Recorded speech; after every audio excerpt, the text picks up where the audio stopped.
말씀 보도록 하겠습니다. 말씀은 창세기입니다.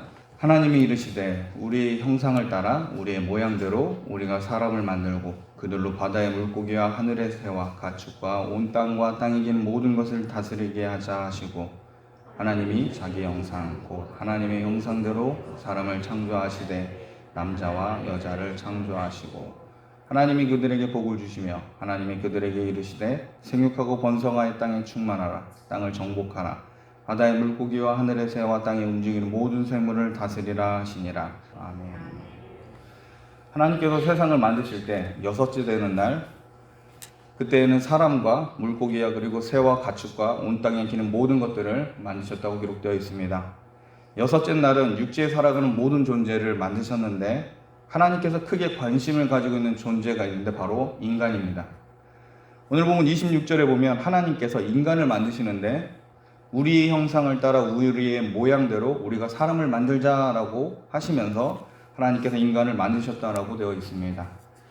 하나님의 인간 창조에 대해서 오늘 두 가지 점을 일단 상고해 보고자 합니다. 첫 번째로, 인간을 창조하신 하나님과 관련해서 하나님께서 우리라고 하는 단어를 썼다는 것을 좀 더 살펴보고자 합니다. 본문 26절부터 28절을 보면 인간을 창조하시는 하나님께서 우리의 형상을 따라 우리의 모양대로 우리가 사람을 만들자라고 되어 있는데, 여러분도 아시다시피 이 우리라고 하는 단어가 단수가 아니고 복수라는 사실입니다. 내가 내 형상을 따라 인간을 만들었다라고 되어 있지 않습니다. 하나님을 우리라고 부르는 복수로 칭한다는 것은 삼위일체 교리를 믿고 있는 우리에게는 굉장히 기쁨이며, 삼위일체 교리가 신약시대에 만들어진 교리가 아니라 이미 창조 때부터 있어왔다는 교리라는 사실을 우리는 이 우리라고 하는 단어를 통해서 보게 됩니다. 그런데 과거 유대인들이나 혹은 오늘날 성경을 교리적으로만 보는 것을 우려하는 학자들은 이 부분에서 다른 해석을 내놓고 있습니다. 일단 과거 유대인들은 유일신 하나님에 대한 강한 의식들이 있었습니다. 하나님은 한 분밖에 없다. 한 분이신 하나님에 대한 강박관념이 굉장히 강했습니다. 하나님이 한 분이 아닌 그 이상을 나타내는 것에 대해서 굉장히 민감하게 여겼습니다. 특히 오늘 본문에 우리라고 하는 단어가 유대인들이 하나님을 이해하는 데 있어서 굉장히 큰 걸림이 되었습니다. 그래서 유대인들은 본문에 나오는 우리를 하늘나라 어전회의에서 일어난 그냥 하나님의 대화로 해석을 합니다. 하나님께서 사람을 만드실 때 창조주 하나님께서 천사들에게 우리가 함께 인간을 만들자라는 말씀으로 본문을 해석한다는 겁니다. 당연한 말이지만 천사는 결코 세상 창조에 관여할 수 없는 존재입니다. 창조 사역은 철저히 하나님의 사역이기 때문에 피조물인 천사가 개입할 여지가 없는 겁니다. 분명히 유대인들도 그 사실을 압니다. 하나님께서 천사들에게 우리라고 말한 것은 천사와 같이 인간을 만들자는 뜻은 아니라고 말하면서, 하나님께서 창조의 주체이시지만 천사를 그냥 대입해서 우리라는 말로 썼다라고 해석을 합니다. 제가 볼 땐 굉장히 궁색한 해석입니다. 또 현대에 들어와서는 어떤 분은 이 본문에 나오는 우리라는 단어를 삼위 하나님으로 해석하는 것은 조직신학적 개념을 성경 해석에 우겨넣는 것으로 보기도 합니다. 그래서 본문에 나온 이 우리라고 하는 이 단어를 하나님의 위엄을 드러내는 존엄, 복수, 호칭이라는 말을 이분들이 만들어냈습니다. 여기서 우리라는 것은 하나님을 존귀하게 보이기 위해서 복수를 썼다라고 얘기를 합니다. 그런데 문제는 동사의 주격 복수 대명사인 우리라는 단어가 존엄, 복수로 사용된 사례가 전혀 없다는 데 문제가 있습니다. 그러므로 신약시대를 살아가고 있는 우리는 교회가 전통으로 세운 삼위일체 교리를 구약에서 발견한 것으로 인정하고 본문을 해석하는 것이 유익하다는 겁니다. 왜냐하면 신약시대는 완성된 계시로 구약의 말씀을 이해할 수 있는 특별한 시대이기 때문입니다. 신약의 관점에서 구약을 해석하는 것은 지극히 성경적입니다. 그러므로 삼일체 하나님의 교리로 해석하는 것이 오히려 바람직하다고 볼 수 있습니다. 신약시대를 살아가는 우리는 예수님께서 성육신하시고 오순절날 성령 하나님께서 오심으로 삼위 하나님에 대한 내용을 우리는 믿습니다. 그런데 하나님은 신약시대뿐만 아니라 하나님께서는 모세를 통해서 창세기를 기록하면서 성삼위 하나님께서 세상을 친히 만드셨음을 드러내주고 계신다는 겁니다. 성경의 구약과 신약 모두 하나님이 오직 한 분 하나님임을 증거하면서 동시에 삼위로 계신다는 것을 가르쳐주고 있다는 겁니다. 여러분, 이 사실을 믿으시길 바랍니다. 삼일체 교리는 신비라고 할 정도로 복잡하지만 그럼에도 성경은 창세기부터 우리라고 하는 복수형을 사용해서 삼위 하나님을 드러내십니다. 창세기에 삼위로 계시는 하나님에 대한 이해는 창세기 1장 2절과 3절을 통해 이미 드러나고 있습니다. 땅이 혼돈하고 공허하며 흑암이 깊음 위에 있고 하나님의 영은 수면 위에 운행하시니라. 하나님이 이르시되 빛이 있으라 하시니 빛이 있었고 라고 되어 있습니다. 자, 2절에 보면 혼돈하고 공허함 가운데 있는 그리고 물 위에 운행하시는 분이 나오는데 2절에 뭐라고 나옵니까? 그분이 누구라고 하세요? 하나님의 영이라고 되어 있습니다. 여러분, 그러면 하나님의 영은 누구입니까? 바로 성령 하나님입니다. 성령 하나님께서 수면 위에 운행하고 계신다라고 하는데 이 운행하다고 하는 이 히브리어 단어가 의미상으로 보면 마치 암탉이 알을 품는 모습을 묘사하고 있는 단어입니다. 성령 하나님께서 흑암과 혼동 중에 있는 이 세계를 닭이 알을 품듯 감싸고 계셨다는 겁니다. 성령 하나님께서요. 그리고 성부 하나님께서는 뭐라고 얘기하십니까? 말씀으로 빛이 있으라 하시니 빛이 있었던 겁니다. 그러므로 하나님의 영과 성부 하나님이 지금 드러나고 계십니다. 자, 여기까지 보더라도 우리는 성부와 성령을 만나게 됩니다. 그렇다면 성자 하나님은 세상을 만드실 때 무엇을 하고 계셨을까요? 저는 이 부분을 함께 나눈 적이 있는데 요한복음 1장 1절부터 3절을 보면 성자 하나님이신 예수님께서 태초에 어떻게 계셨는지 성경은 말하고 있습니다. 요한복음 1장 1절부터 3절까지 이렇게 되어 있습니다. 태초에 말씀이 계시니라. 이 말씀이 하나님과 함께 계셨으니 이 말씀은 곧 하나님이시니라. 그가 태초에 하나님과 함께 계셨고 만물이 그로 말미암아 지은 바 되었으니 지은 것은 하나도 그가 없이는 되는 것이 없느니라 라고 되어 있습니다. 여러분, 태초에 말씀이 계셨다라고 사도 요한이 얘기합니다. 그리고 이 말씀이 누구와 함께 있었대요? 하나님과 함께 계셨다고 합니다. 그리고 이 말씀이 또 뭐라고 얘기합니까? 바로 하나님이라고 말합니다. 자, 한마디로 말씀 하나님인데 이 말씀 하나님이 누구냐? 그분이 결론적으로는 예수님이라고 얘기한 겁니다. 요한복음 1장 14절에 보면 사도 요한이 이렇게 선포합니다.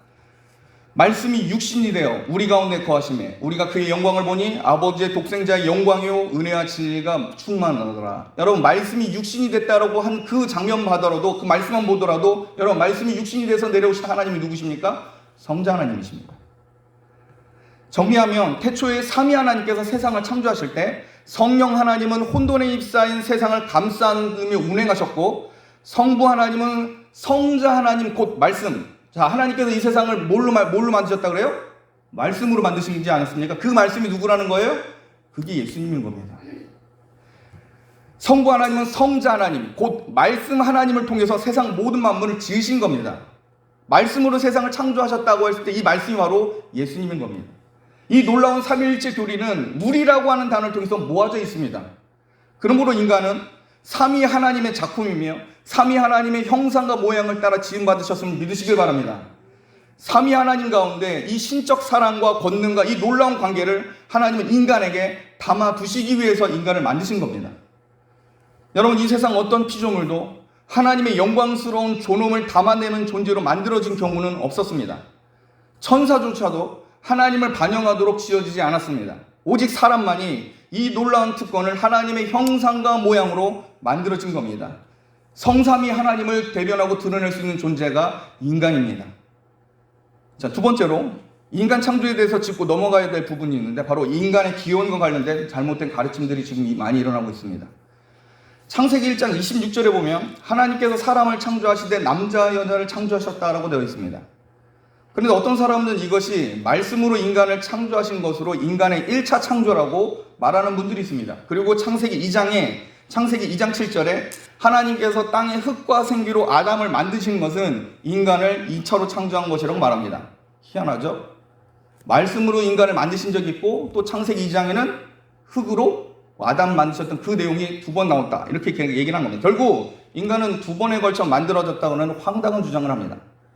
그러면서 아담과 하와로부터 가인과 아벨이 나오는데 그때 가인과 아벨이 누구와 결혼했느냐라고 하는 문제를 따지고 봐서 아마 1차로 인간을 창조했을 때 그때 만들어진 여자와 결혼한 것이라고 해석을 합니다. 이런 황당한 해석을 가진 개 중에 굉장히 많이 있습니다. 자, 이런 해석이 잘못됐다는 것은 창세기 2장 4절 상반절을 통해 단번에 말할 수 있습니다. 이것이 천지가 창조될 때 하늘과 땅의 내력이니라고 되어 있습니다.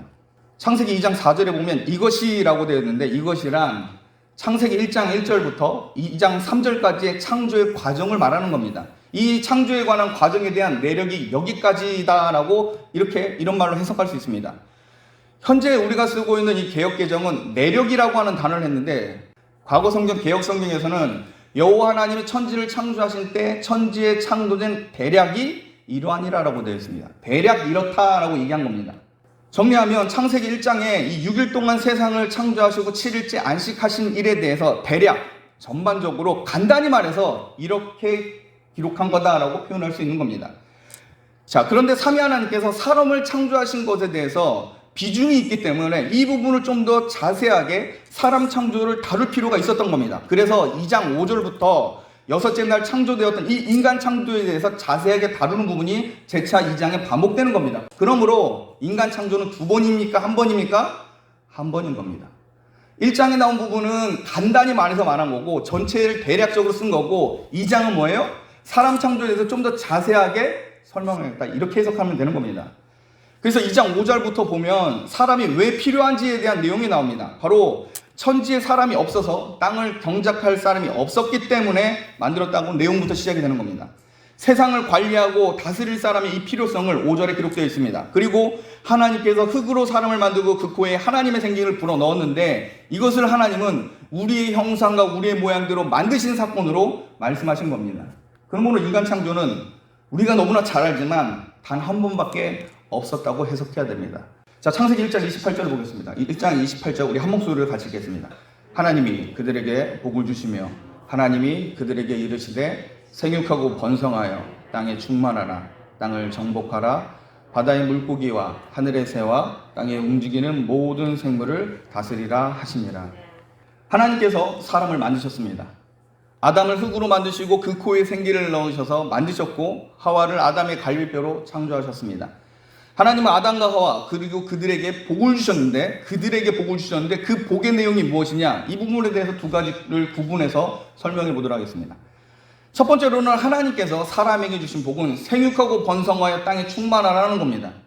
일단 생육하고 번성하고 땅에 충만하다는 것이 어떻게 인간에게 복이 될까요? 많아지는 것, 확장되는 것. 이게 복이면 복일 수 있겠지만 좀 더 다른 의미가 있습니다. 자, 하나님은 지금 사람이 자식을 많이 낳아서 세상의 인구수가 많이 늘어나는 것을 기대하고 있는 걸까요?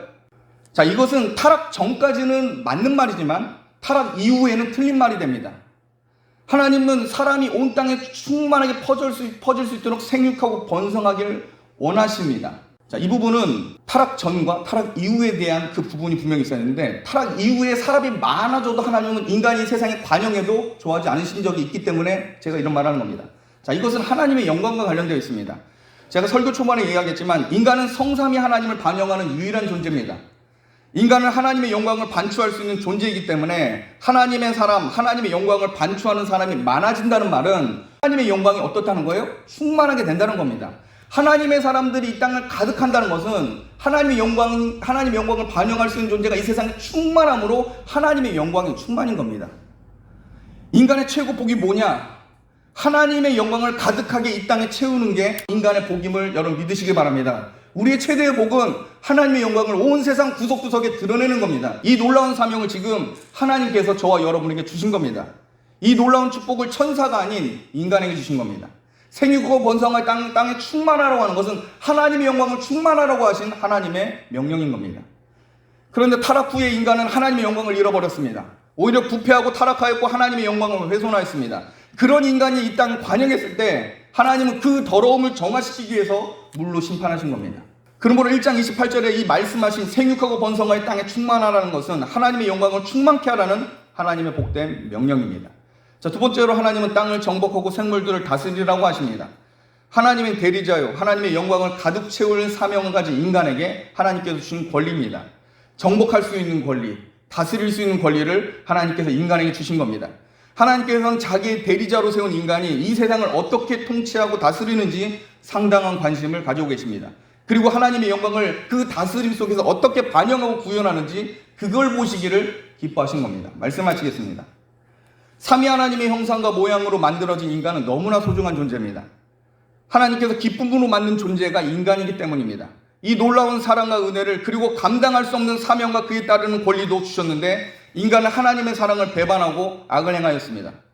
우리 하나님은 타락 전에 하나님의 영광으로 온 만물을 채울 사람들을 다시 부르시고 새롭게 하십니다. 지금 오늘날 그리스도를 통해 저와 여러분을 부르시고 계신 겁니다. 그렇게 부름을 받고 타락 전에 주어졌던 이 그 가치 있는 일을 행할 사람을 우리는 성도 혹은 그리스도인이라고 부릅니다. 하나님의 영광을 다시 이 땅 가운데 채우고 그 일들을 행할 사람들은 여러분 이 세상 사람들이 아닙니다. 하나님의 사람들이 그 일을 하는 겁니다. 말씀 하나님, 성육신하신 성자 하나님을 믿는 주님의 자녀들이 이제 그 일을 하도록 부르심을 받았습니다. 여러분 그 날이 곧 오게 될 겁니다. 그리스도께 부름받아 주님의 전에 모여든 여러분들이 세상 일이 아니라 영광스러운 하나님의 영광을 세상 만물에 채우는 그 놀라운 복을 실현한 주인공으로 분명 하나님은 여러분을 세우실 것임을 믿으시길 바랍니다. 이 놀라운 복을 끝까지 붙드시고 기대와 소망으로 주 앞에 예배하는 성도가 되시길 주님의 이름으로 축복합니다. 기도하겠습니다.